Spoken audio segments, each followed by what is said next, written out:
So I hereby once again clearly call for the removal of Cuba from that list of state sponsors of terrorism, because there's no justification or evidence or basis for such a listing.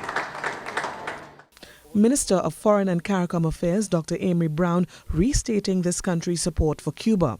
This on the day declared as Cuba CARICOM Day Against Terrorism. The minister joined the Cuban ambassador, the Trinidad and Tobago Friends of Cuba, and others at the Piarco International Airport to remember and honor the victims of the bombing of Cubana Airlines Flight 455. Leader of the Movement for Social Justice, David Abdullah, shared the link Trinidad and Tobago had to the incident. The perpetrators of that crime were arrested at what was then Holiday Inn by members of the Trinidad and Tobago Police Service. And the commissioner today may not be aware of all those details.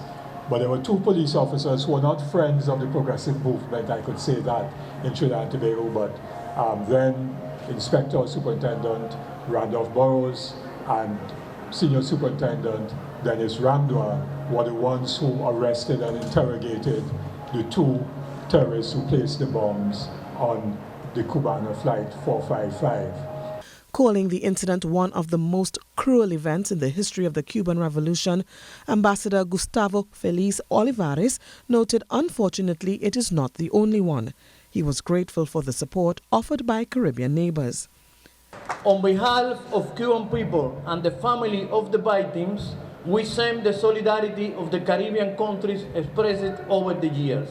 Our gratitude to the government of Trinidad and Tobago for supporting the police investigation into Barbados crime. In particular, allow me to thank Prime Minister Dr. T. Rowley and Foreign Minister Dr. Amory Brown for their statement against the blockade and the Cuban inclusion on the list of terrorist countries in international forums. As he recognized Cuba's plight, Minister Brown acknowledged their fortitude.